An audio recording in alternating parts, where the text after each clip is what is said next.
Welcome. I'm Renata Yanuszewska, and I'm coming to you from Lion's Head, Ontario, Canada. For those of you just meeting us, Techspressionism can be thought of as expressionism for the digital age. We are a community of over 350 artists in 45 different countries who use everything from mobile apps to coding to translate our inner experiences into visual art. It's an approach, not a style. We don't care what software you use, we care about the feeling behind it. We were started by a group of five, four of them artists, one of them Helen Harrison, art historian and former director of the Pollock Krasner House. These founders met in 2021, and this is our 105th salon. All of them are recorded and available to view on our website, which is very comprehensive. I encourage you to take a look at it. It's techspressionism.com. And they're also on our YouTube channel. Hashtag Techspressionism has been used over 85,000 times. So please think about using it. Our Instagram account is partly based on works bearing that hashtag. And we would also love it for you to join our artist index. To do so, just follow the @Techspressionism Instagram account and DM me for the details. We are a very inclusive and welcoming community. The website address, once again, is techspressionism.com, and the Instagram is @Techspressionism. We're also on TikTok. Now I'm going to hand things over to Erin Coe, who is my co-moderator coming from the Pen and Brush Gallery in New York City.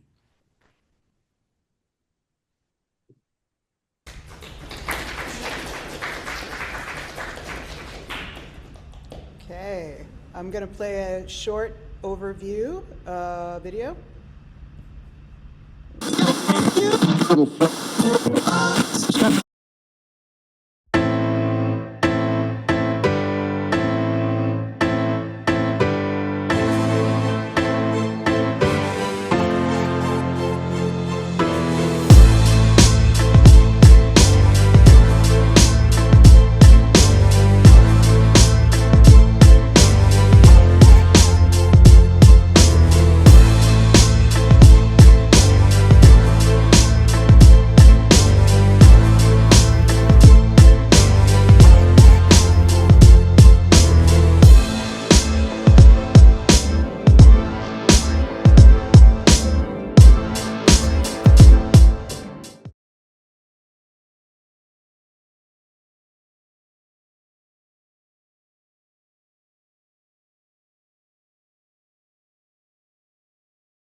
So this was a little preview of some of our Techspressionist artists who are showing in this edition of the Every Woman Biennial.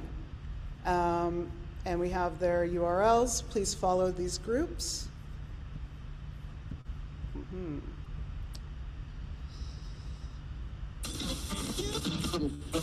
we go. I guess we'll split one more time. All right.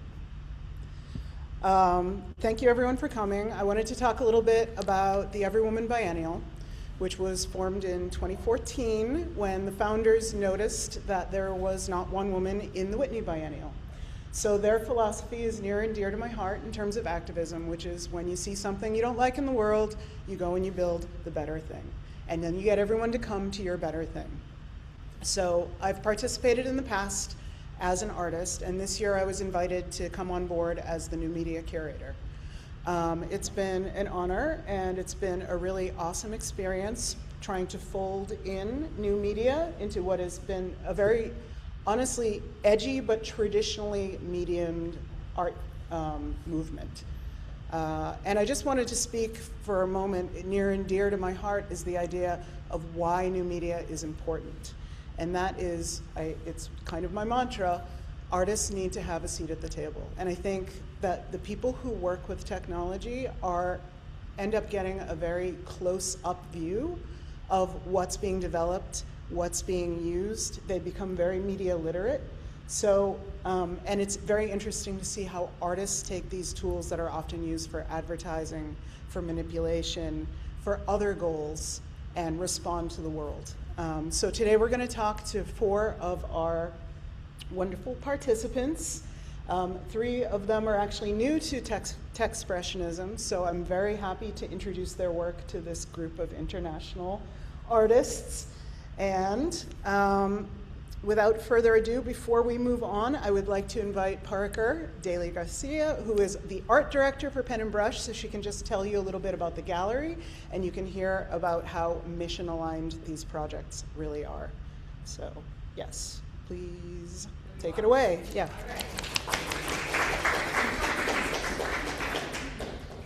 Is it helpful to stand here? Or You can stand wherever you like. You tell me. Perfect. Okay, good. Thank you. Yeah, I should So, is anyone, are you familiar with Pen and Brush? Well, I know maybe a lot of the people online might not be.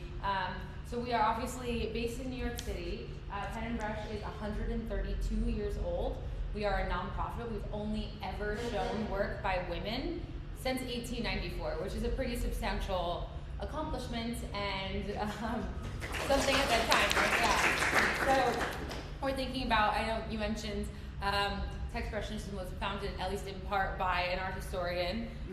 So at that time in art history, in 1894, you know, in Paris, there was like the Salon de Refusé, where the expressionists were mounting their own salon shows, right? And here in New York, women were not allowed into many of the art schools to study art, to publish their writing. They often had to do so under a pseudonym if they did publish at all. They weren't allowed to study the nude figure. They certainly weren't allowed to study it in the way that men were. They could not own property. They could not organize. It was illegal. And they also couldn't have bank accounts, right? That's new in like the 1970s without a husband, right? So it's pretty spectacular that a group of women met and decided to form, at the time it was called an incorporated, then when nonprofits became a government thing in the 1920s, became a nonprofit. But that they were doing that and having this kind of, they actually ended up buying a brownstone in the early 1900s as well, burnt the mortgage with their husbands in the photo, so they had supportive husbands, right? But they did that in the early 1900s. And Pen and Brush was really this kind of place where women could live like la vie boheme. They could talk about criticism, they could talk about their work, they could talk about the pressing issues of the world, they could talk about and display their art. So the Every Woman Biennial was a very natural partnership for an organization like Pen and Brush, which today mounts museum quality shows, and our whole entire thing, right, is establishing price points for women artists, which I think in lieu of tech is a really interesting place to be right now. Establishing price points, how does that live? How are they purchased? What does that look like? Are there certificates of authenticity? Is this how do we package that, right? So it's a really interesting thing that I think also deeply affects women artists disproportionately. I don't know if you all agree. So Pen and Brush mounts museum quality shows. Our goal is to establish price points, get women's voices into museums, insert them into the canon, and yeah, we now obviously include gender-expansive artists in that as well. So I am delighted to see you all again and to meet everyone online, and I hope we'll work together at some point. Okay. Thank you. Thank you, Erin. I need a thing from behind the desk. Okay, I would love to start with our first guest, Nina Sobel. She's amazing, and she's got work that she's going to let you all experience on our closing April 11th. But let me start off with an introduction, and then I'll let her take it away. All right. Nina Sobel began exploring interactivity with throwable foam sculptures in 1967 and the many facets of collaboration in 1969. In 1972, she first conceived of making nonverbal communication and the synchronicity of two people's brainwaves visible. an inquiry that led her to brainwave drawings. So trippy. I love it so much. The series, and more recently, Gamma Time. Her work continues to explore time, space, and consciousness as a spiritual continuum, linking inner experience, human interconnectedness, and the larger cosmos.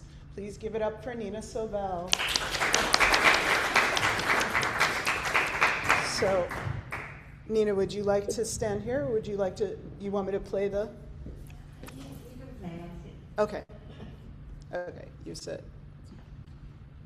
I'll just say next. Whoops.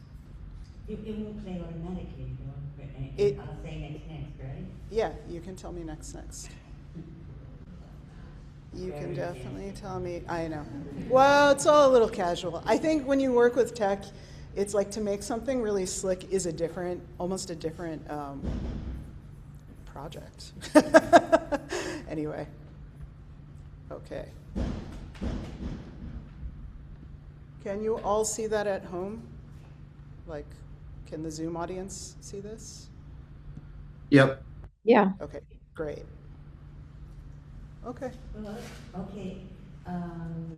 You know, I first made, as Aaron said, these throwable sculptures in 1968, and I said, oh my goodness, how fun that is to be able to make something at such a grand scale and be able to throw it and have somebody throw it back. And it started on this, I started on this journey where my goal in developing interactive environments, whether sculptural or high-tech, is to provide the stage and the props to enable people to rediscover their capacity to play. It is through play. And,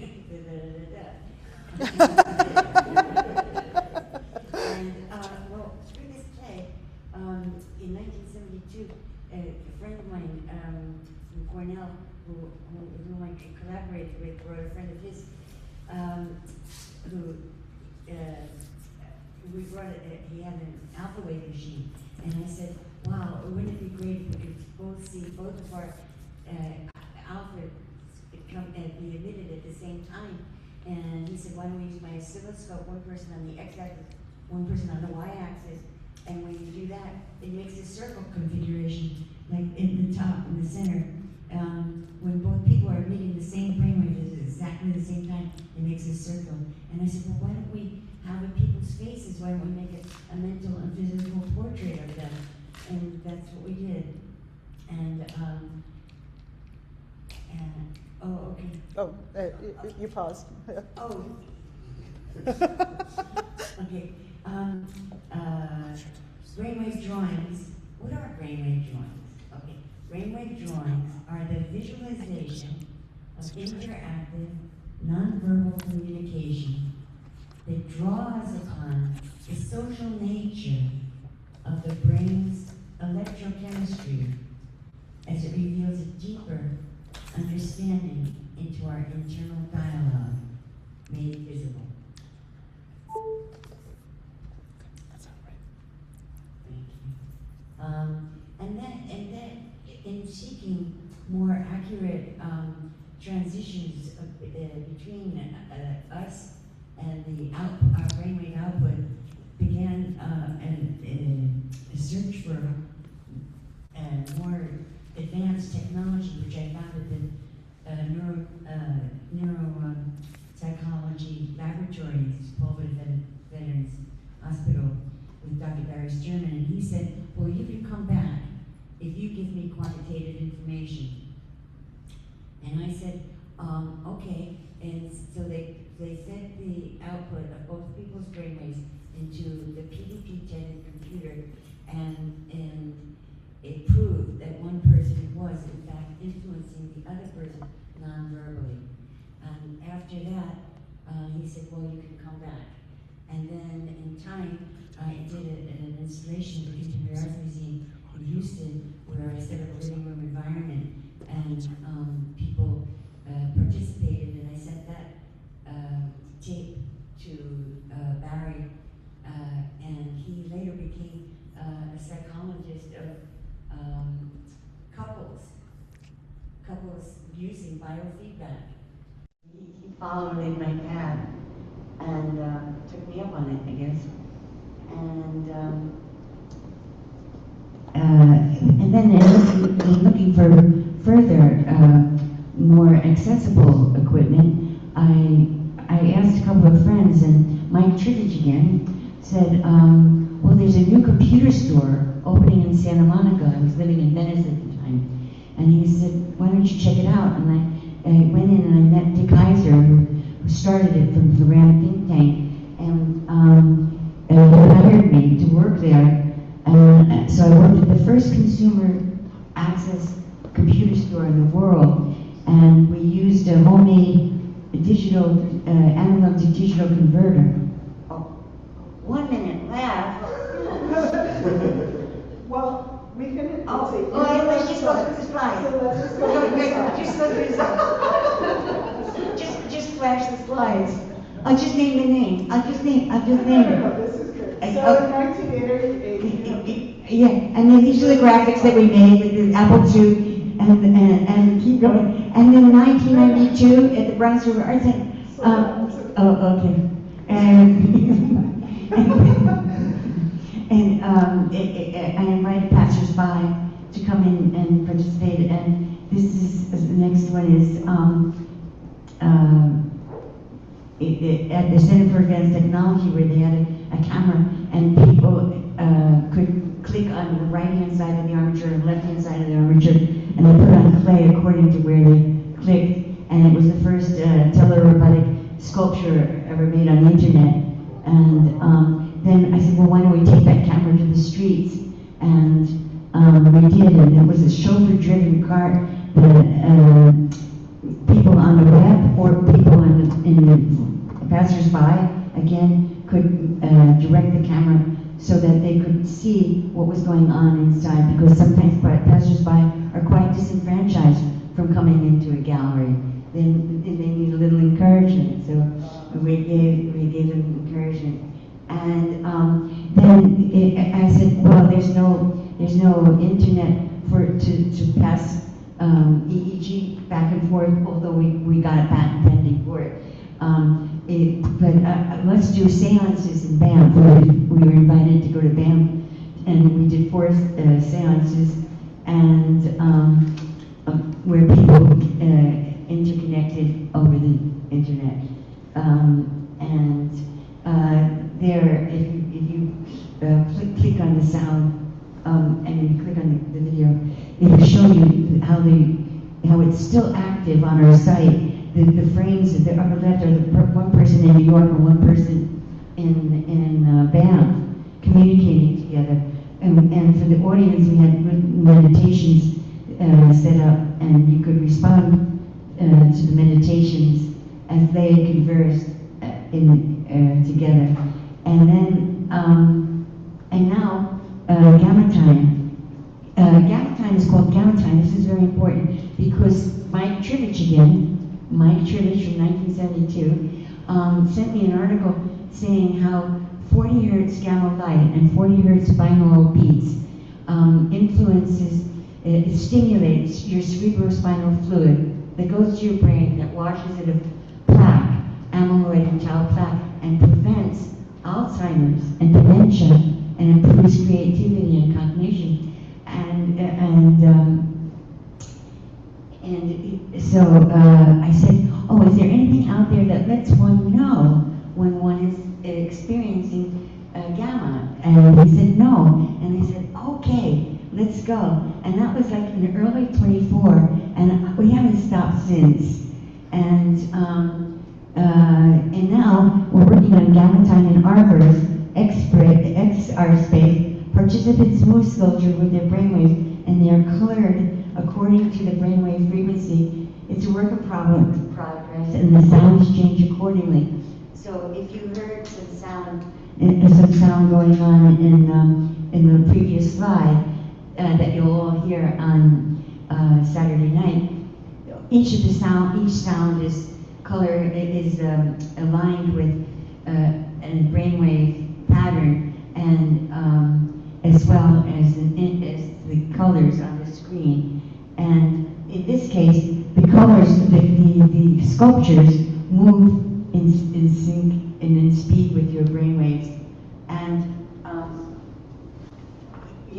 and then I showed the sculptures in real life to Veronica Reshetnikov, and she said, I can 3D print those. And I said, you can? Well, if you 3D print those, people can hold them while they're looking at themselves on the screen. They'll connect. Wait, can you open this and pull it up? And these are the 3D sculptures that she made. And we'll be giving them out for people to hold. There's the other two are near. You can, but promise to give them back to me. They're the only ones I got. So, and then as you saw, I immediately started. I had been drawing, and I immediately started bringing them into my drawings and experimenting with them. And this is on the right. We're going to be having the verses, different verses, which bring you into another world, an interactive world, full of joy.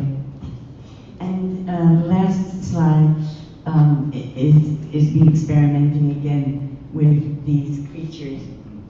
And that's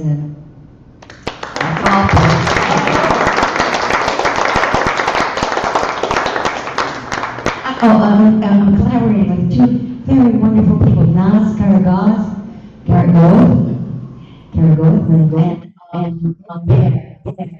and Bear is the engineer extraordinaire, and Naz is a graphics. Oh, yeah, that whatever.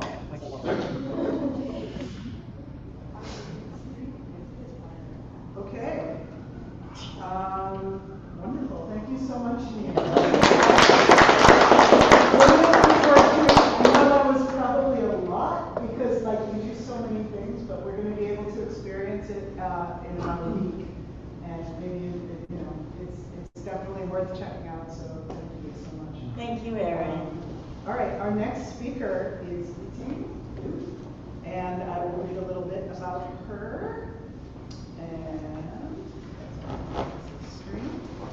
Eating founder, performer, builder, whose work lives at the intersection of code and feeling. She's the creator of Vibes, an AI-powered visual system that makes technology respond to music in real time. For online people, all right, I'm going to start again. Eating founder, performer, builder, whose work lives at the intersection of code and feeling. She's the creator of Vibes, an AI-powered visual system that makes technology respond to music in real time, and performs as Cathartic Queen, a Sibian artist and DJ whose sets blur the line between software and ritual. An MIT Reality Hack Wellness Prize winner with work currently shown at Every Woman Biennial, Eating is exactly the type of art, the kind of artist engineer this community was made for. Ooh, I love it. Please welcome Eating.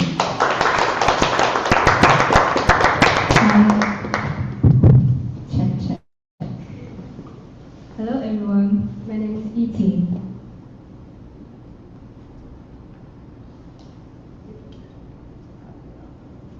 And I have a slide. How's everyone doing today? Awesome. Nice! I love that mindset and spirit. It's very, very, very precious. Tell us about your piece, which is downstairs. Okay, downstairs, if you haven't been, go down the elevator and turn left. You will see a glowing globe as well as a TV screen that shows like encouragement for you to cast a spell. And it's called Vibe Altar.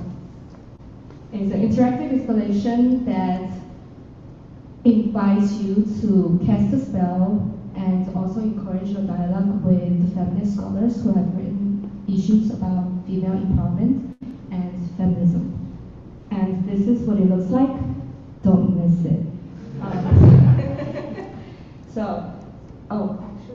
Oh yeah, I didn't talk about. Wait, you already talked about myself. So, I just feel I have the obsession to make things, and I realized that I can't really stop making things. It doesn't matter what mediums I'm on. I could be drawing strangers on commutes on the subway, and I would just keep going. People would be looking at me and be like, ooh, and be like, thanks. And then I keep, like, the different mediums I've experimented with are music. I put music and performance under the name Cathartic Cream. And then I also make a bunch of creative coding sketches using P5.js when I was first came to New York.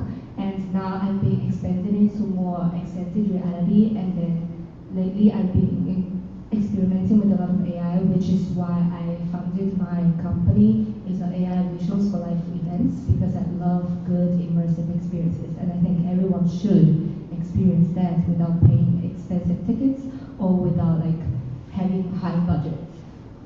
So for this project, Vibe Alter, the goal is to make sure the intentionality shows up in every action that you do, and it's also a ritual once you commit to it.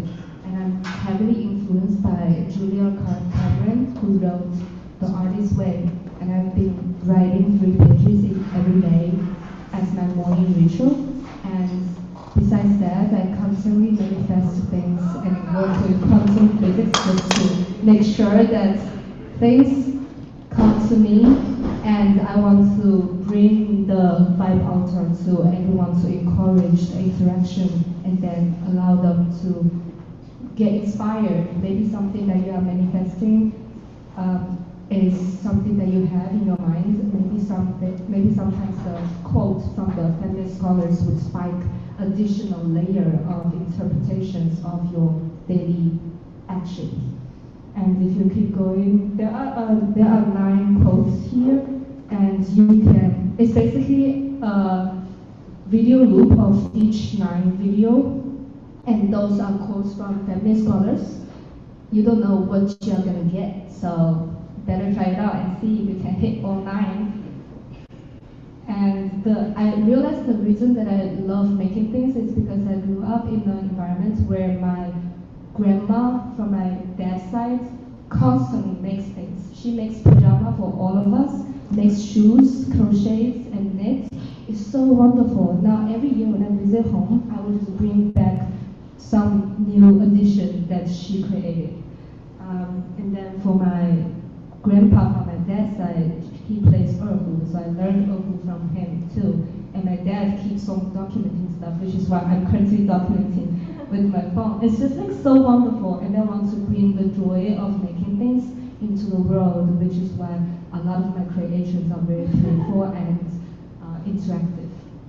And the Vibes Live is my company. You can look into gotvibes.app, and you can download today and create an immersive experience at home. It basically takes music input. It could be computer sound or any sound that you connect with the sound system in a venue, and you will be able to just create the vibes for either your parties, or if you're a performer, you can create that, and whenever you are singing, it's music reactive to the visuals, and you get to customize your environments by using the power of AI. And I have some updates. I love creating, and I think community, like creating events, is also an art, just like how Erin is curating everything like this. It's a lot of work, and I really enjoyed the whole experience, the journey of taking you through like each art piece. So I have 2 events coming up. One is High Society Festival, April 18th. It's a day festival with a bunch of musicians and food and marketplace. And we're gonna hit 1,000 people there, so it's gonna be fun. And then the Future of OIC Design is a conference that I'm hosting, where we will invite industry design folks to join us and talk about the intersection of AI design and culture. And that's it.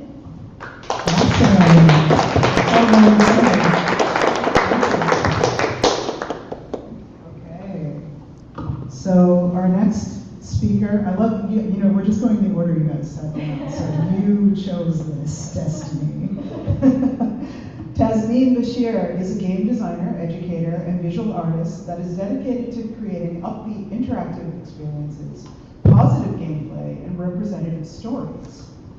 She explores the intersections of play, education, and exuberance through a femme, South Asian, and Muslim lens. She is currently a professor of game design at CCNY and actively develops games as part of her studio, Pineapple Staircase. Please welcome Tasneem.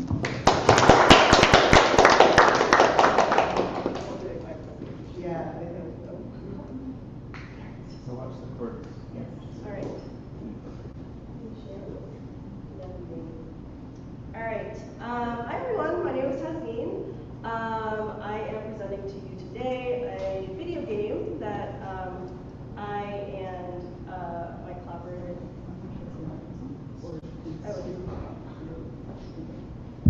Oh, there. Sorry. Did they tell you the Zoom audio isn't working? It's not working. At all. Apparently, Bird got a text. We're not seeing the screen share at home. Not seeing the screen share. Got it. Thank you. Let's do that. Share. Can everyone at home see the slides? Can y'all hear? Good? I'm not seeing. Yes, we're good. Okay, fantastic. I have to deal with this when I teach Zoom classes for my students, so like all right, so yes, again, my name is Tasneem Bashir, and I'm presenting to you today a video game called Fashionistas Battle of the Babes. And I'll talk a little bit more about the game, but before then, just introduce who I am and who made this game.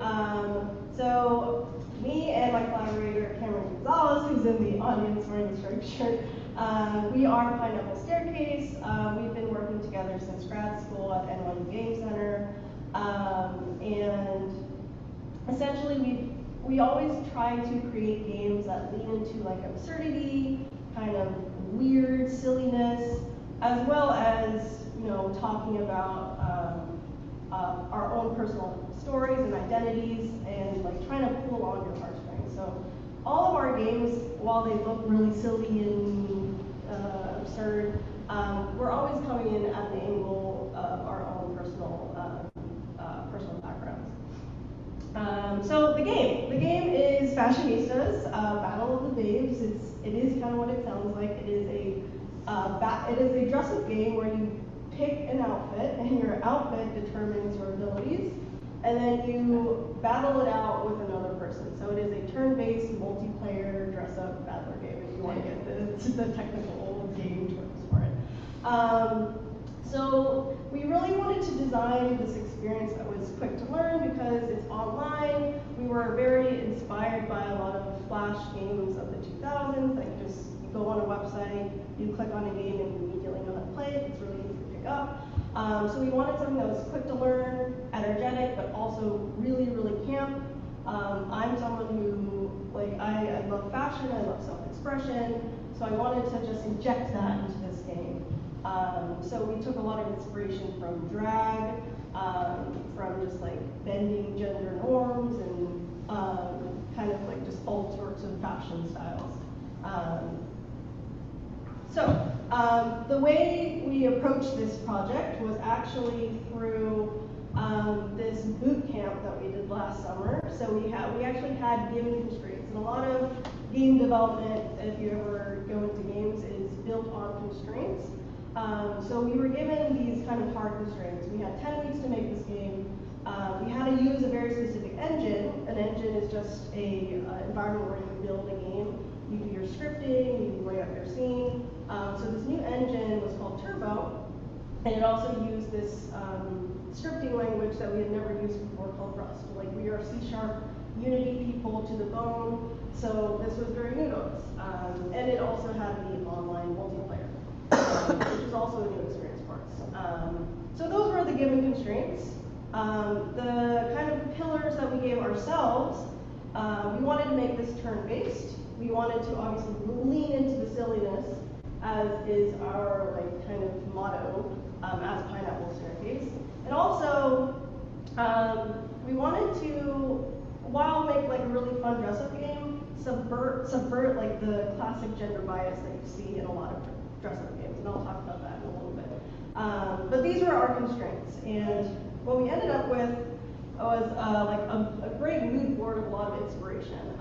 So one of the main inspirations was actually the Gypsies, if anyone has played Mother 3 or any of like the Mother series that are all the big Earthbound games.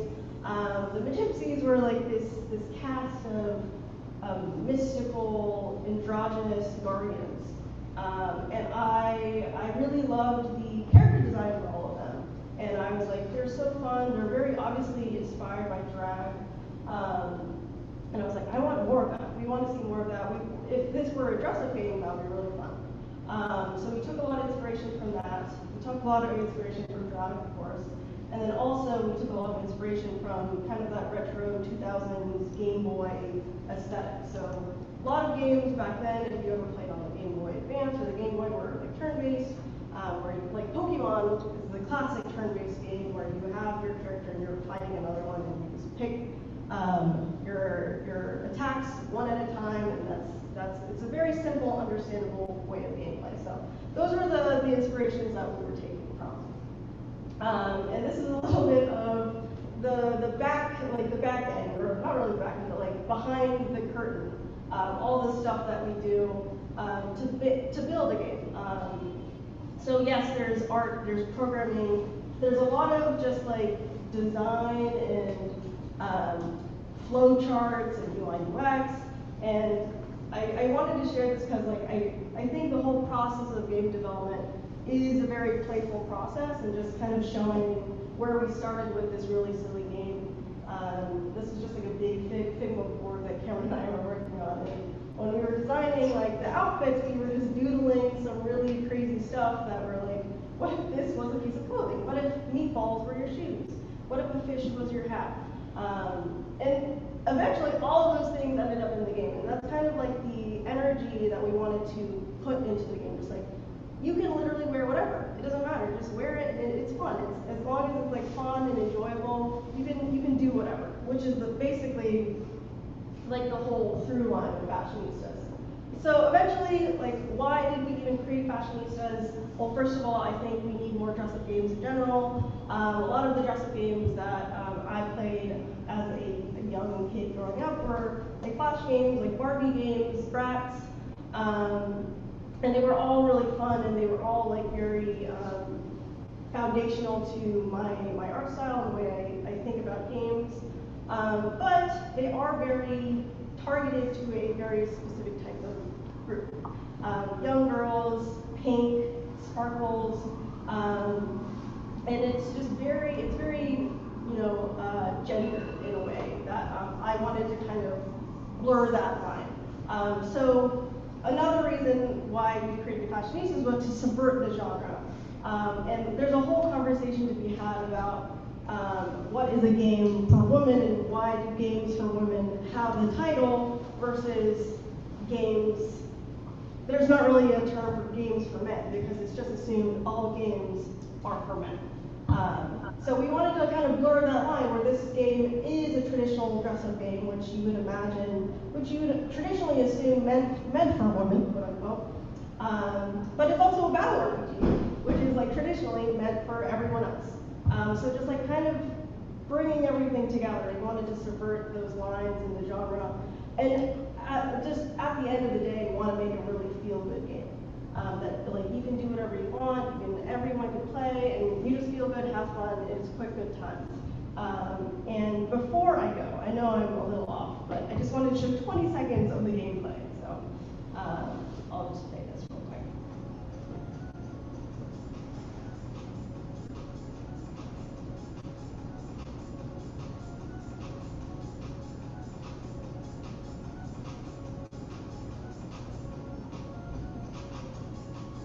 Yeah, and that is Fashionistas. We will be demoing the game right after the panel from 2 to 4, so feel free to join us for that.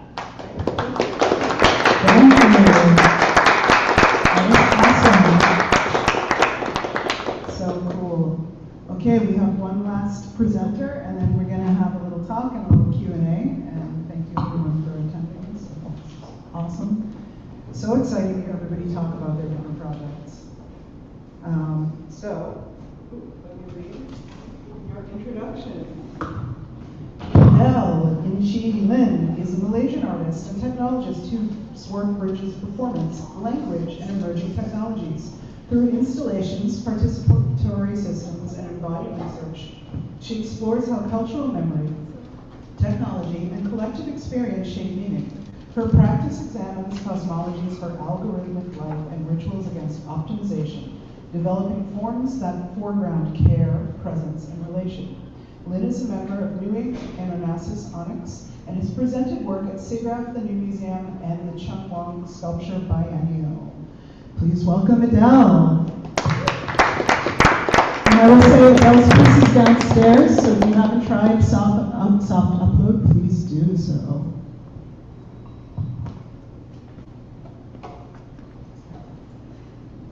Girl after my own heart, girl from the also the track. Maybe just try to track that. I think the whole site's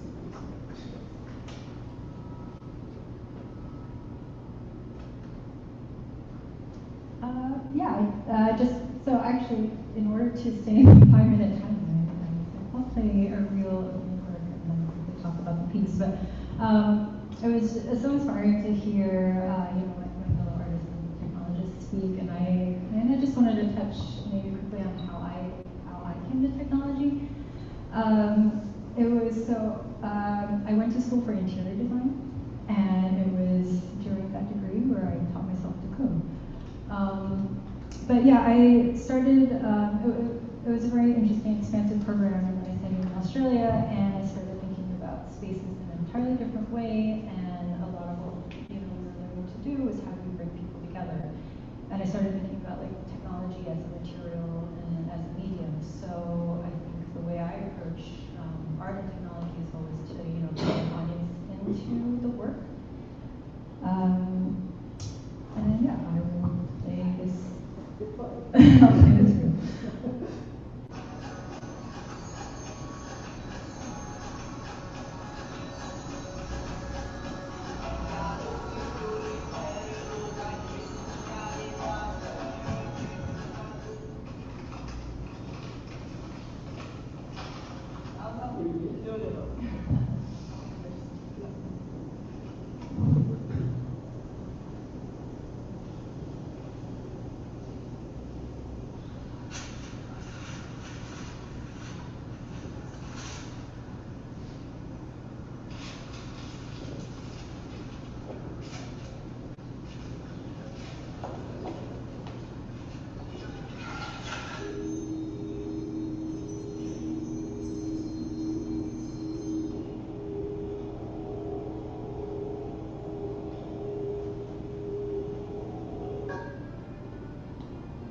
Feminism gives weight to the selves we create through the material of the earth.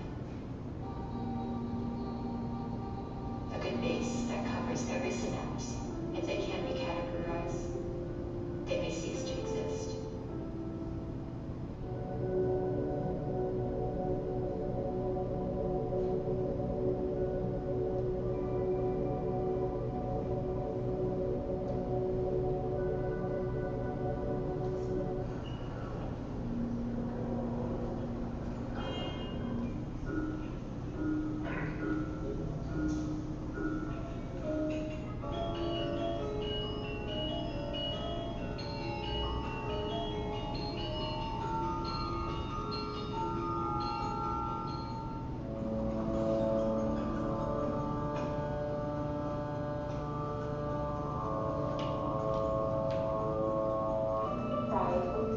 Friendships, they have known us.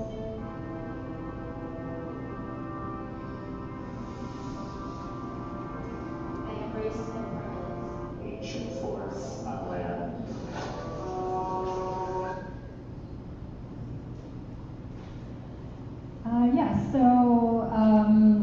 I kind of wanted to show a range of the work because sometimes I do non-technology type stuff.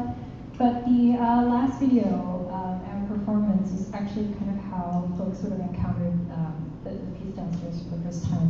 Me and my collaborator, Yang San Han, actually after like 9 months of having these conversations about, you know, the meaning of life and aging and, you know, where in our relationships to technology and thinking about life extension and AI and all those things, we started, I guess, in a way, like, when we talked about like how we were starting to lose touch.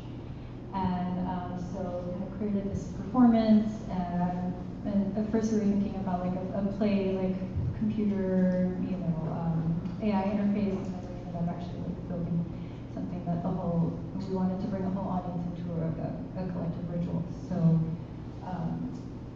created, this interface that each of the audience contributed answers to, and then it generated a ritual in the room that we all kind of did together, and there were lots of steps along the way, and so the piece downstairs.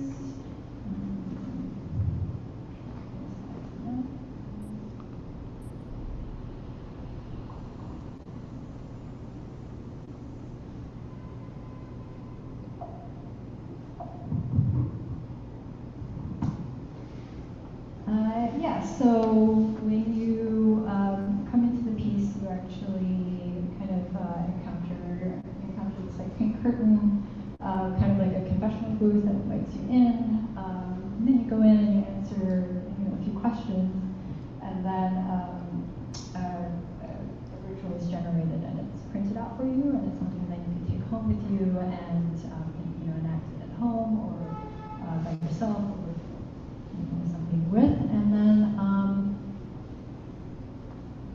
that screen that you can see on the right there is actually taking fragments of some of the answers that are put in by the audience here.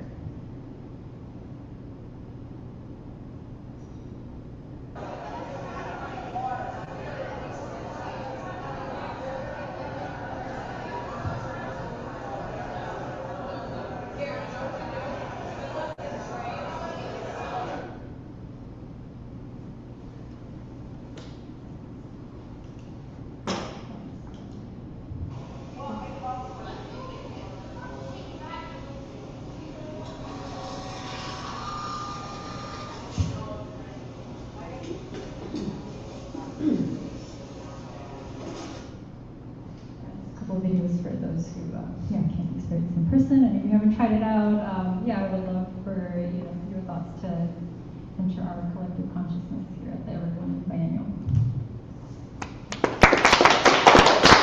Thank you so much.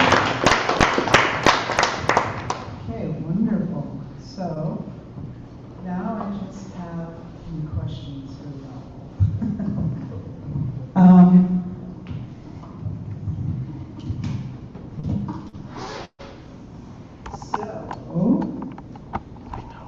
One thing I want to ask the whole panel, because working with technology is kind of niche, but we're all artists, is growing up, what was, like, and over the course of your practice, what was a piece of art or medium that really made an impact on you at an early age? Any kind of medium? Well, I went to the Gilbert Hall of Science, and I experienced remote control for the first time, and I was able to remotely control this forklift picking up the earth and putting it into another spot. And I said, this is fantastic, this distance is created, but I can interact with it, and I think that was very important. For me, it's actually in my kindergarten. I have the music teacher is playing piano. In the first moment that I heard the piano sound, I'm like, whoa! And then when my grandpa picked me up from the kindergarten, I was mimicking what the music teacher was doing, and then I was playing the piano on his shoulder. And he got me a keyboard immediately right after. So that's why I started playing classical piano since I was 5. I have the obsession with music now.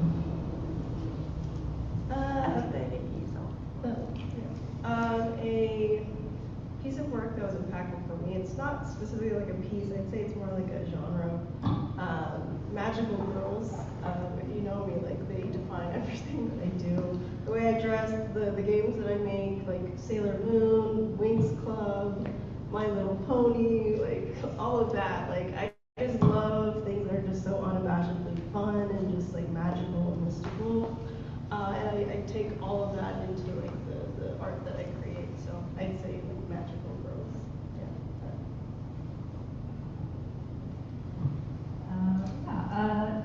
Growing up, I was pretty obsessed with music videos and music and how they kind of like get expressed visually was very interesting to me. And I think maybe one artist that kept coming to mind was Bjork, and her I mean she's incredible. She expands the idea of technology, expands the idea of music. And I think like her her early album where a lot of music videos were created together with Michelle Gondry, another film director, where they just kind of like bend your mind in like such a crazy way, and this whole idea of like bringing surrealism into the work kind of really stuck with me, where you're just not reality is not a limitation. And I think that kind of it influenced the way I approach technology and making work. Very cool. I noticed that all of you actually have a focus, and in my experience, many creative technologists do, on tactile nature of reality. In other words, many of you work with materials, even you, Tessie, even though you're doing like primarily game development, the nature of clothing, right, implies like you're thinking about texture and feel and color and vibe. How do you think about, or do you consciously think about the use of tactile materials when you're working with tools that are arguably pretty sterile in nature? Do you actively try to combat those digital tools, or does it feel like second nature to you? I mean, how do you think about this stuff? And whoever wants to answer, this is for any of you. I'm obsessed with textures. And like every time I see somebody wearing a cool outfit, I would be like, cool outfit, can I touch it? And then they 100% of the time say yes. So I'm like, thanks. So I definitely incorporate texture in everything I do, and I also love to envision what would my target audience were to experience this piece, how would I want them to feel, and what's the journey of them coming to my work.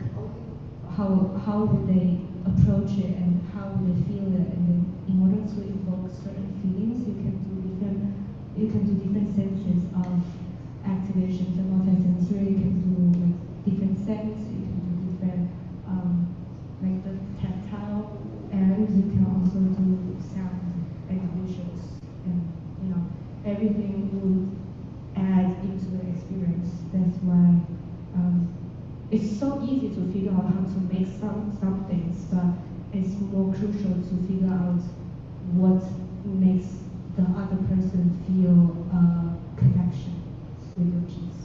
So it's more about the behind and then figure out the rest. I guess I can kind of talk about that because I actually don't use any like physical materials in the work that I do.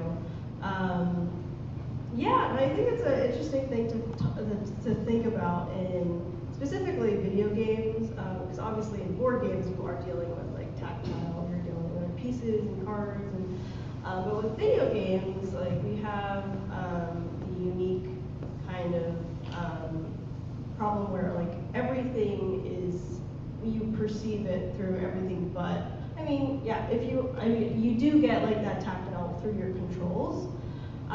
So you can get like a specific type of experience or motor experience through the gameplay. So if you have like a really fast paced, you're playing a twitching like Yeah. a shooter or something. Yeah, like a It's shooter. quite different. That's like really fast paced. Like you're probably sweating.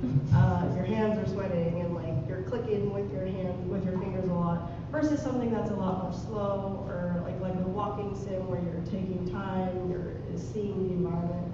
So there's we have to lean into like kind of all 5 senses in order to create like a full sensory experience with a video game.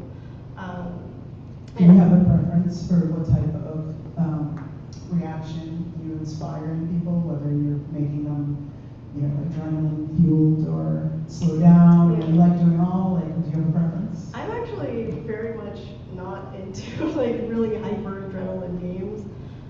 If you ask my friends or people who know me, I don't play combat games, I don't play fighting games because I get really sweaty. So like the games that I make tend to be a little more slower paced, or like very narrative driven as well, because you can get texture through things that are not physical. Like you can get texture through obviously the visuals. Like if you're making a game that uses like stop motion or clay or like collage in like the visuals, you can get like visual texture, or you can get texture in the feelings that that kind of emerge from the gameplay. Like if the story has a lot of character development, where you start where the character's like really down and they uplift throughout the game experience. Like I think there's like texture there as well.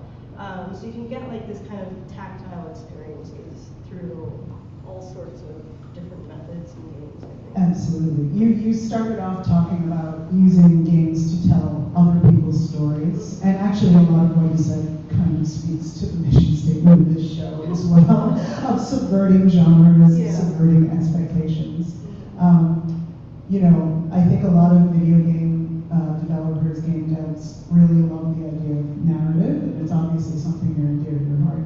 I would actually like to ask Adele, how often do you think of narrative? Because your work does seem to be about telling other people's stories. I mean, other than the sort of like, we'll say, ruling powerful class, you seem to be telling alternate shared stories. I would love to ask you how much you consciously think about that, and we're about to move on to the subject of surprise, because with tech, you end up with emergent things, emergent features, emergent behaviors. So to start though, Adele, how much do you think about narrative?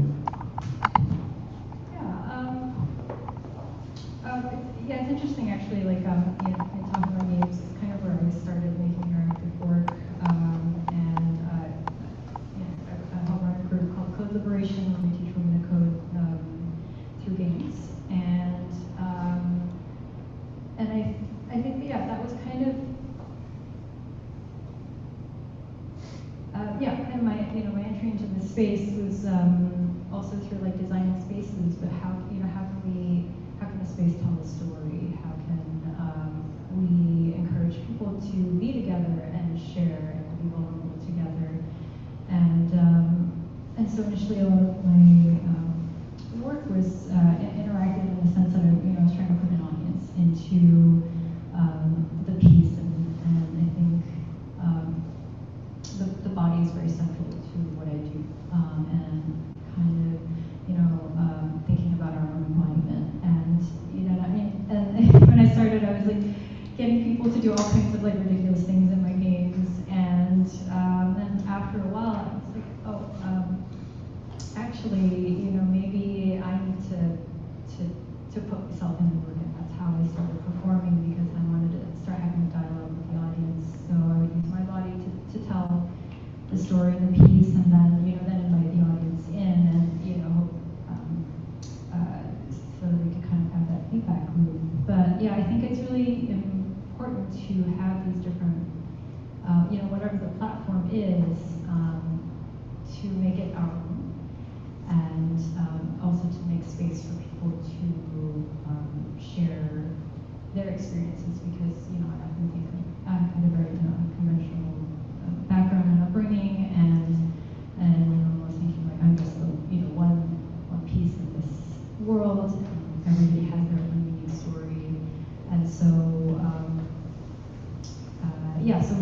making, and often it deals with very particular issues, but I know that there's different perspectives and ways that people approach it, so I try to make space in my work for these different experiences and stories to surface.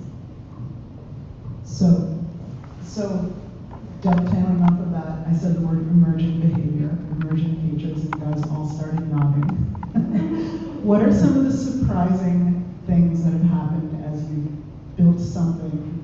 Because I think as artists, we all, no matter what the medium, we have an idea of how something's going to come out, and then it changes as you go through the journey of making. So you're holding the mic, Ting. What's one of the most surprising things that happened while you were building a piece of art?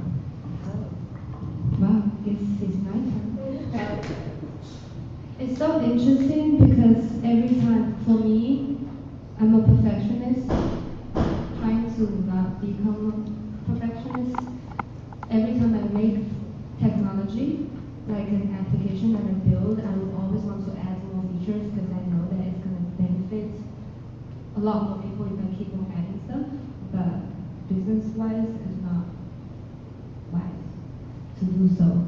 But just for the sake of creating, for the app that I'm building is AI visualizer application, and it started off from benefiting musicians who want to create live performances, but then with the power of AI, you can live code a bunch of stuff, and you can execute so much more. The additional features that I've incorporated have been so expensive, like you can create custom branding for your logo so that you can apply that in the immersive experience, and it will be good as a selling point for corporations and venue spaces, and that's how you can try to pitch yourself as an artist, but also try to survive as an artist too, and just make everything more interactive, and also figure out a way that is beneficial for the sake of you as your inner child, but also for the world, monetary-wise. So was that something that surprised you when you started, before you started Vibe? I mean, I assume you didn't start out Vibe coding, right? Yeah, I started off. So your practice has changed, I Yes, assume. yes. My practice has changed from developing by searching on Google and Stack Overflow to Claude. Okay. Interesting. But also, I feel I have more control in the sense that I'm now taking more, thinking all the vision, things that I can do, and I know the technical skills, and I need to tell Claude how to do it, and I can just have the discernment of you're overcomplicating such simple request. Change it back, and then follow the simple rule, of coding, so that you don't overcomplicating anything and you don't cause security issues for the application. So it's me bossing Claude. So you feel like Claude is streamlining your process? Yes. But do you ever worry that you might miss some amazing discovery because you're going in a streamlined development phase? Like I think as artists, we all like those beautiful mistakes, right? Yeah, I think it really depends. I tend to categorize projects that I do. There are playful projects, there are money-making projects. I see. And for money-making projects, it's all about automation and efficiency and how you can get your things done. And for playful projects, it's like letting yourself breathe, and then letting your creativity breathe, and then letting your inner child run free. Because if you tell your kid, go make me an app, the kid is not gonna follow through. So just not, for me, playful projects, you don't set any rules. For me, I would create music and just don't touch anything AI related, because I know if I just follow, it's similar like brain rot, how you're like doom scrolling, and for AI, I think it's gonna be an AI rot. You'll just let AI tell you what to do. Like this is the art you're making. This is your art today. Right. Avoid AI rot. You just have to be more peculiar of things you want AI to help and things you want to do it yourself. Nice. It's more like standard, reasonable standard. All right. So use the tool judicious. On the subject of surprises, Adele, back to you for a minute. With soft upload, you capture, so your piece people are kind of in a quasi-intimate space, it's private. They answer a series of questions, and the answers go into a collective result, a collective consciousness. And presumably for this show, you have a specific set of answers, and you kind of have a vibe of what that looks like. Have there been results that surprised you regarding how people who flowed through this gallery answered the questions? And if so, what was surprising? And if not, what does that tell you? Or what do you get from that? Yeah, no, thanks for asking. And honestly, I haven't been able to go through all the answers every time I go down there. Somebody's kind of like, coming into the piece. So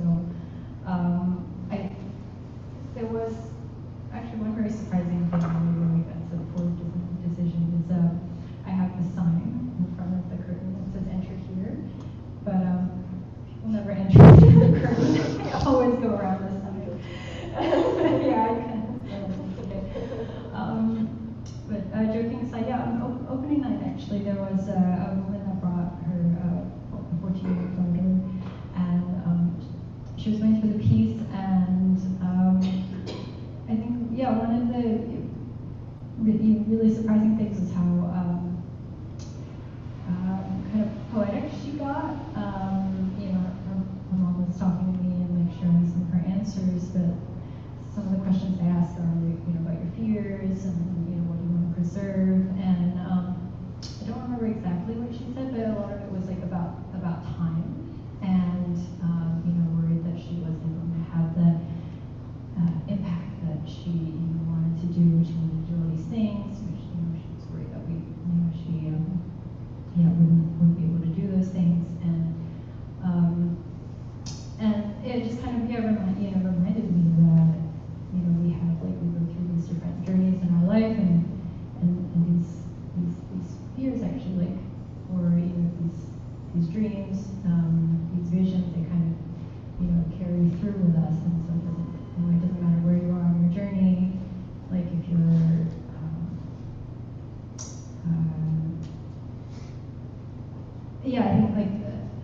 I think what I guess enjoyed about the piece of this has been like getting people to share the impact that they wanted to make. So a lot of the answers are quite poetic, and they're very varied, but some of the answers are very political, some of them are about the environment, some of them are like about love, and do you have a plan for what you're going to do with these collective answers?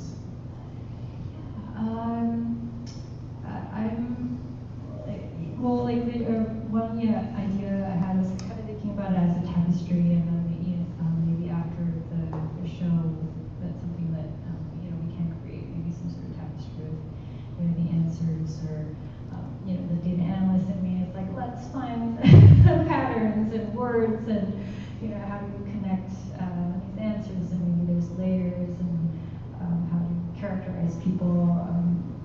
So we'll see where that goes, but I do want I think actually it'd be interesting to bring the piece to different audiences to kind of to see what that brings out in different groups, and then we hope to do the performance piece as well. I think it's very different too when your answers are on the screen on stage and you're typing it in versus in this like quiet booth, and they bring different things out of people. So I really loved seeing that. I think one thing that's very interesting about all four of you is that you have made work that is reliant on collaboration. In other words, it's either people interacting directly with each other, adding to a collective, or playing together in real time. I mean, really, like Tasneem and Nina, you're kind of doing a similar thing. You're getting people to play together and get in sync and contrasting. And then Yiting and Adele, you have people kind of almost going going through a meditative, intimate ritual. I think this is super interesting. I'm wondering if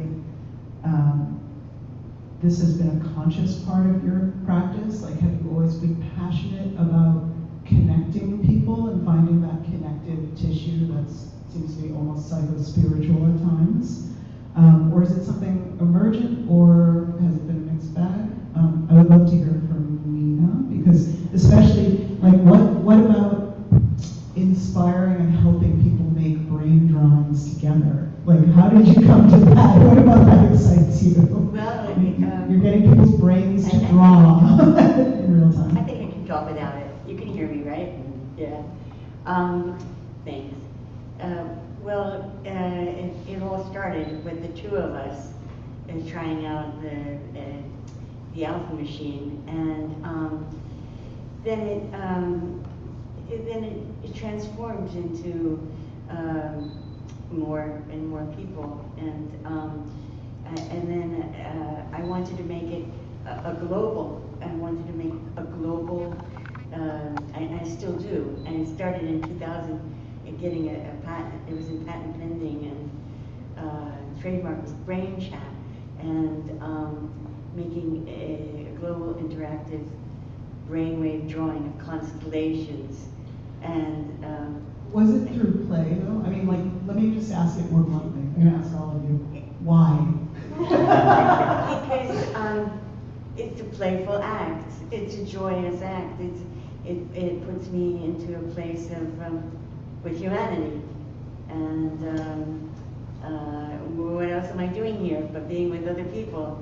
And I think of myself as a prompt. I think of my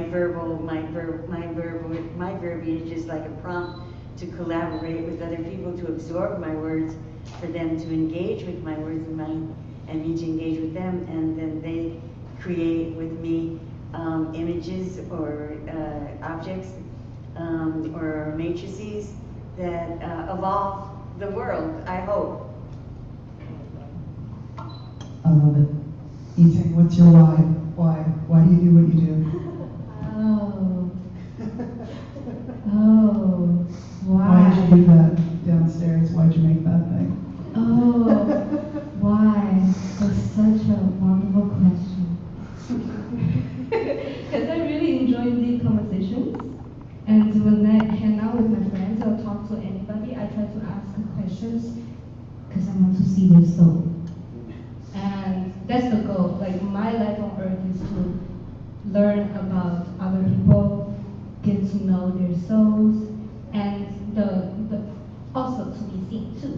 And then it's basically for the project, for the art that I make, is allowing people to open up themselves and get to see themselves by like how they feel when they get certain quotes, when they channel the intention, touching the globe, what kind of meditative zone they are in.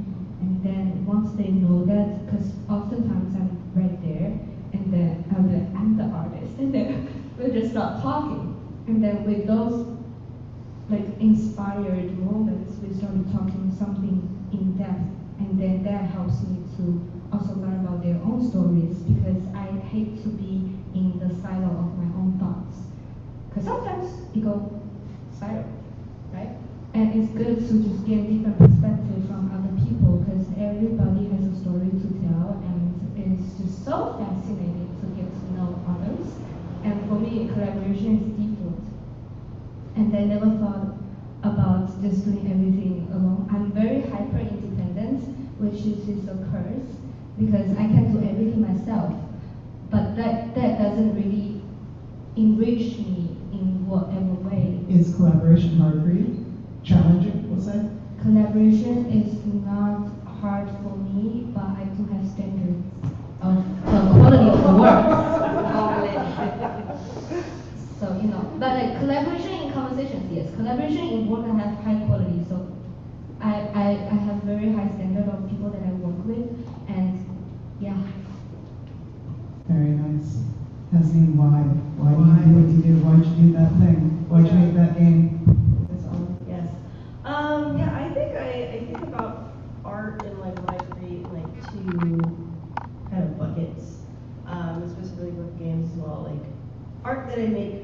myself, and then art that I make for others. And I think because I work in games, that is like it's interactive art. It's like we're inviting people to our experience. Every time I start a project, I think about who am I making this for? Because again, games are essentially like a user experience.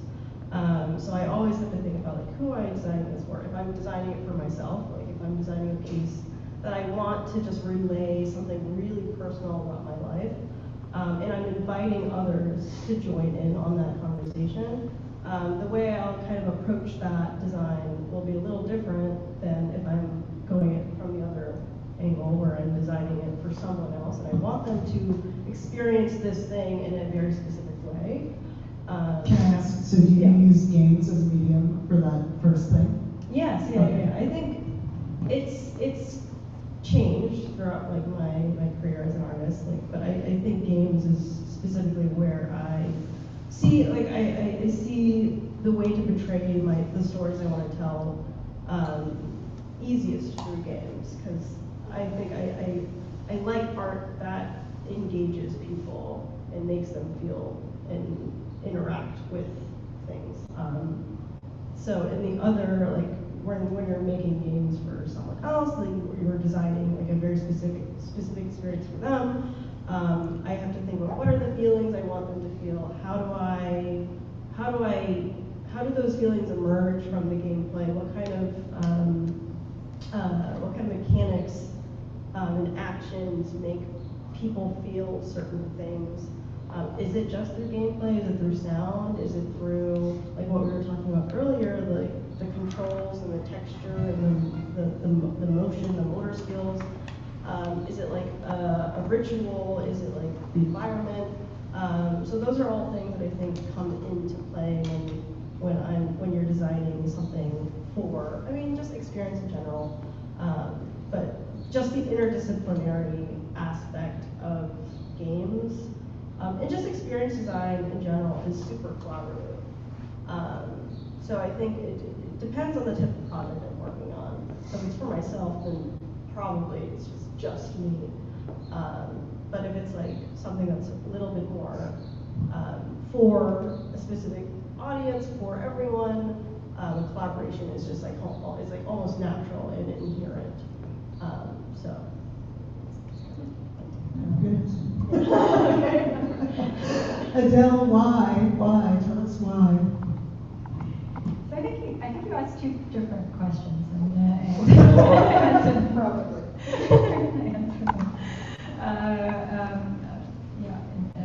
Separately. But the first question you asked was about why make work that connects people, and then I think the second question you asked was about collaboration. I think they sort of live in slightly different realms for me, but I think about connecting people. Going back to what I spoke about, like how I came to tech and the like, it was through games and play, but I was studying architecture and space design, and then also somehow got involved with a games lab in Australia, and indie games was really kind of happening, and this term local multiplayer was something that people were developing on the game side, and then here in architecture we were connecting people in space, and I was just oh, this is such a wonderful way to do that. Let's get people together and play games in space, and make the architecture playful. I love how play is such a important topic that we're talking about today. And when I first came to New York, I met all these wonderful indie game designers.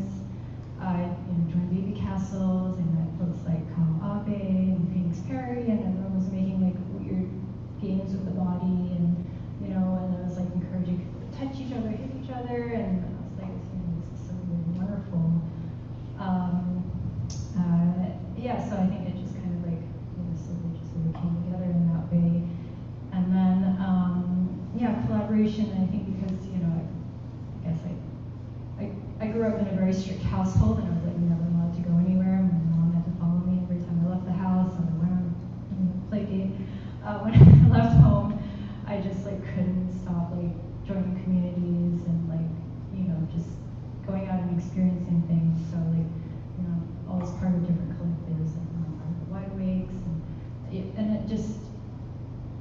I love working. So, working with people collaboratively allows me to do both those things at the same time. Lovely. I think it would be great to take some questions from the audience, either online or here. So, Tommy's going to switch the camera to Brady Bunch, I think. It's the Brady Bunch. And maybe Renata or Colin can field questions, because you guys can raise your hands on Zoom. And if you have a question and you're here, please let us know. So there's a question here. Do you want to? Yeah. Speak very loudly. Oh. Thank you. So I think it's really cool that your material is kind of this intangible thing, right? What are some of the challenges and joys in translating the intangible into something that can be experienced by people other than yourselves? Yeah, more important. Yes, anyone can answer.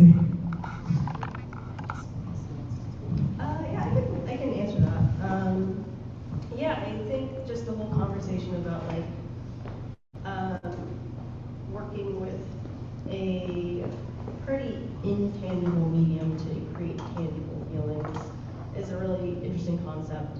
And again, I think the joy that I've been getting from that is just like being intentional in the type of experience I want to design.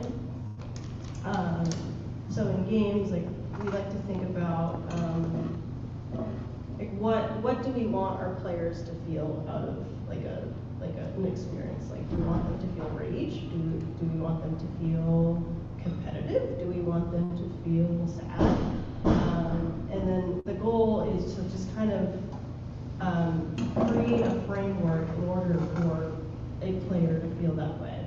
And I think thinking about design and that framework allows me to think about like those tangible feelings and converting them into kind of the more intangible media that we work with. So gameplay. Like gameplay is not really it's not like a physical thing.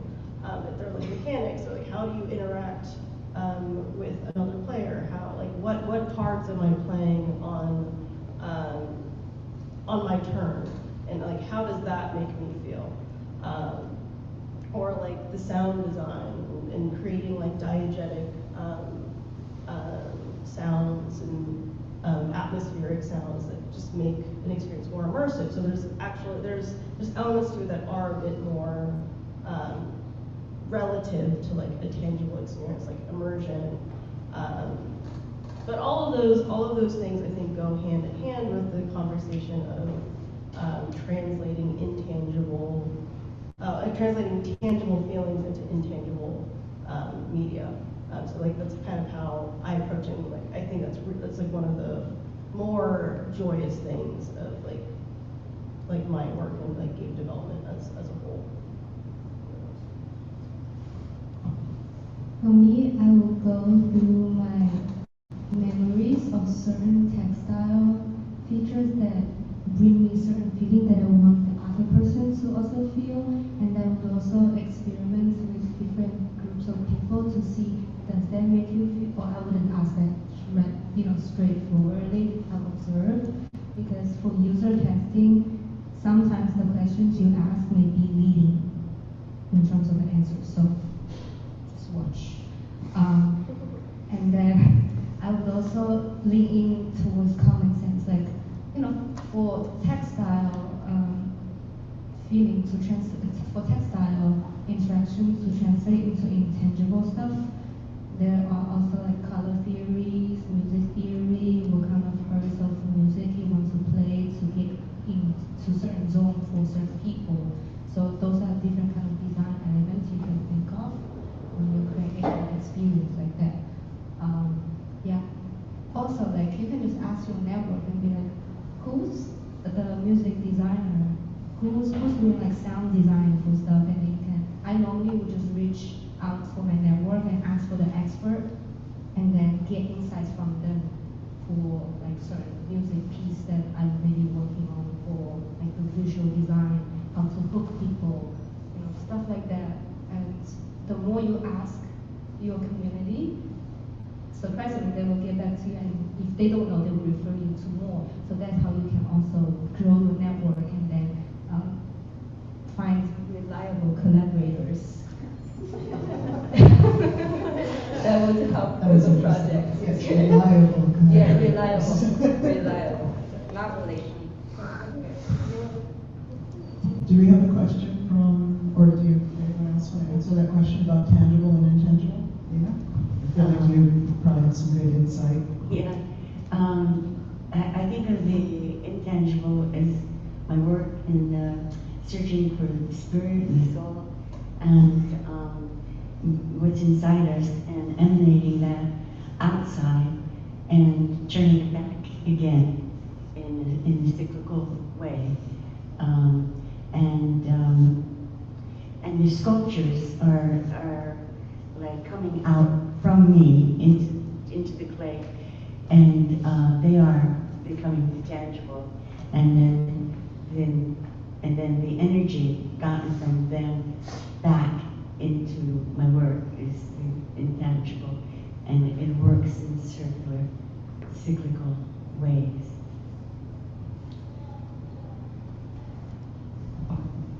Do we have questions from Zoom online audience? Just raise your hand and anybody?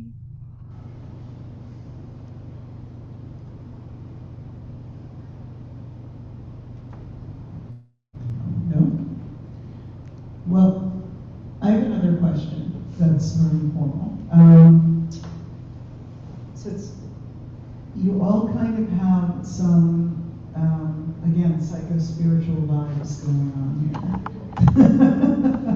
Do you think this is indicative of the time more than your own practice, or do you think you would be making a crystal ball, or a collective consciousness, or, you know,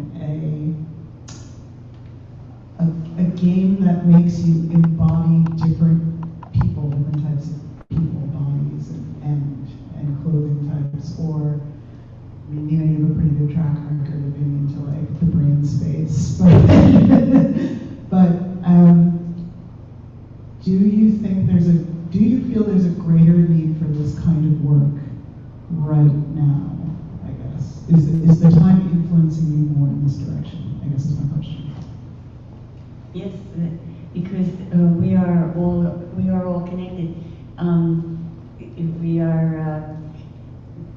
The world is just beginning to know now. What I used to say in the early 70s was, you know, when you go to the phone and you say, "Oh, I was just going to call you," and now we know them to be very low frequency brainwaves, which exist around us all, and that we are constantly in communication with everybody that we know or everybody that they know, and that's made evident by such coincidences, which are not coincidences. They're already in action, and then when you look above that realm to our ancestors shining light down on us and guiding us,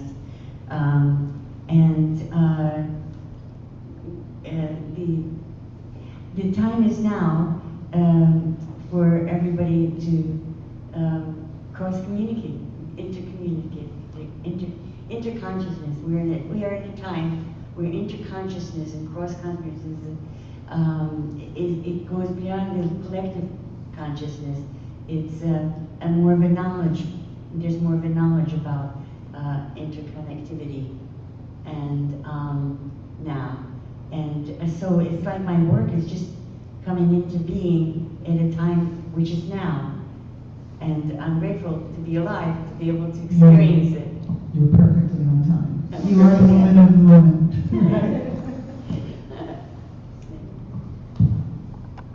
For me, I think it's definitely the time, because a lot of my generation and Gen Z, like we're so hooked with our phones, and a bunch of my friends, they're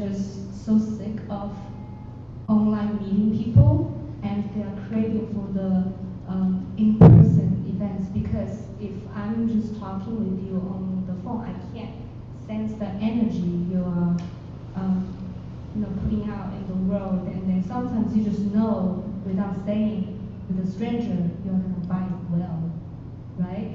But how can you explain that over the phone, over the screen? I think right now it's more than ever that the timing is like the desire to connect with other people is stronger and stronger, especially that for people who have experience with in-person communications and then due to pandemic and everything like that, get deprived from that experience. And then for Gen Alpha, they were raised with the non-in-person communications, which is quite hard for them to see the value of in-person. But I think the more of us doing in-person and the more energy you sense from your peers is gonna create a wonderful atmosphere that would allow other people to be more in presence with the spiritual energy, or the brainwaves, the communicated consciousness, and that would be so wonderful. I just want to say, those drawings with the energy swirls around the tree, that was conceived as like energy in and energy out, and we're at a time where we know that we can communicate with animals, we can communicate with everybody, with everything, non-verbally, and yeah, that's all. Yeah, I think it's always time to make art. But yes, I think specifically at this moment, feel an urgency to make a specific type of art that deals with, subverting genres and all those, like, trying to say something. I think right now, because there's such almost like an unlimited amount of content being pushed every day, constantly, and with AI it's just even being pushed further. There's like this need that I feel as a game developer, someone who works in tech and art, that there's a need to fill the fabric with like human voices, and like with my work, and like with just like things that I think should be said, because there's a lot of noise that is not saying really great stuff in the world right now. So I think it's really important that we say stuff that inspires others to speak up as well. And that shapes reality. Yes, and that Because shapes reality the fabric, the art that we push into the fabric becomes the fabric of reality that we push nowadays. It's a well-building spell. Yes. Art is the presence of the human spirit. Yes. Yes, yes. Yeah. What else is art but the presence of the human spirit? Right on. And we are now presenting our spirit. Build the space. Build the space, Yeah. they will come, build the show, they will come, build the game, build the art experience, right? Adele, do you want to close us on? What was that term you used? Like psycho. Oh, it's psycho-spiritual. Yes. Well, yeah, I've been thinking about this a lot actually, about like why now? Well, one, I believe we're kind of at the pinnacle of like technology. Like, do we need any more new technology? Probably not. And I think everything is at our fingertips. We can almost do anything, and there's always we can always do more. But like, what with all of this power that everybody has now, what do we want to do with it? And I think people are reflecting on that. And I think thinking about like early cybernetic studies. It was like 30, 40 years ago, people were dreaming about the things that we could do, and a lot of it was like about chasing how to do it and building technologies. And now that we have it, people are sitting down going, what are we going to do with it? And I think the other vector is people are returning to there's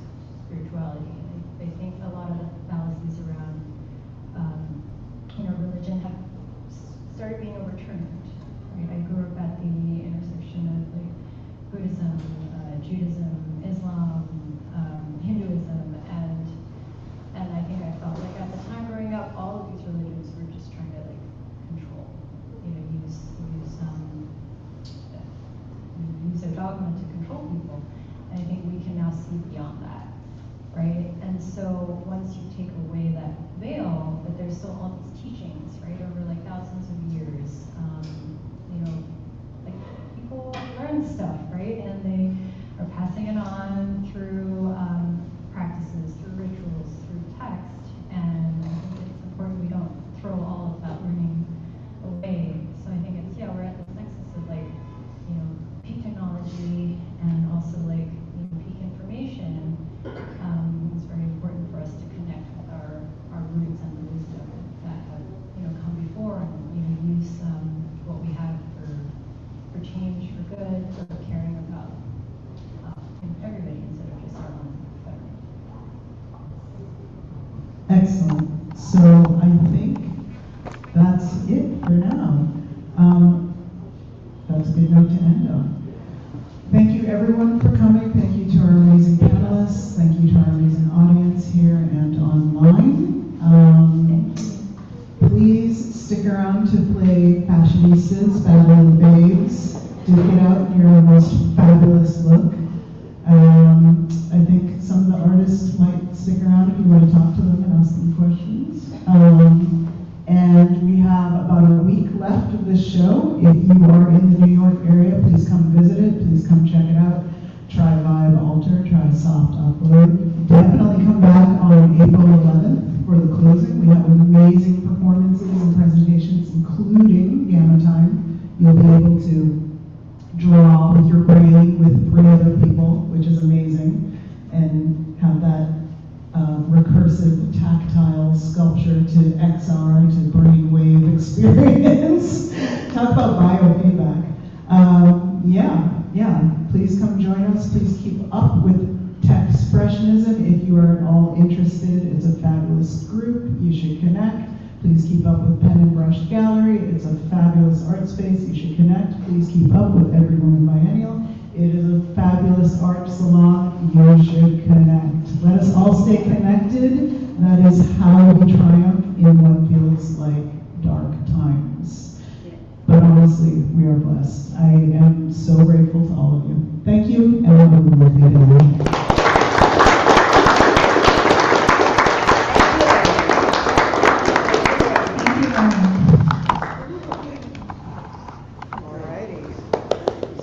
Thanks to Erin and to Tommy for tech support at Pen and Brush. Thank you so much to Tommy. Thank you. Thank you, Dada. Thank you, Colin. Thank you, Michael. Thank you, everyone. This wraps up our portion of the home salon visitors. And thanks again to Erin for putting together such a great panel. We will still have our after party. And now I guess we're ready to conclude this part of the salon. All right. Awesome. That was a great session. Many thanks to Erin and all the folks over at Pen and Brush, and especially all the artists in the panel. That was a fantastic set of presentations. So, and thank you, Renata, for co-moderating. So until next time, I will bid you adieu. I think we have an interesting couple salons lined up for the next few months. So that's kind of under wraps right now, but it looks like things are coming together. So anyone who would like to stick around for the after party, that's kind of usually when we share some ideas about upcoming salons. And I would certainly encourage all the artists at Pen and Brush, if you'd like to be added to the artist index, just let myself or Renata or Erin know, and I'm happy to add you. So many thanks for your participation and sharing your work. All right, so that's a wrap. Thanks, everyone.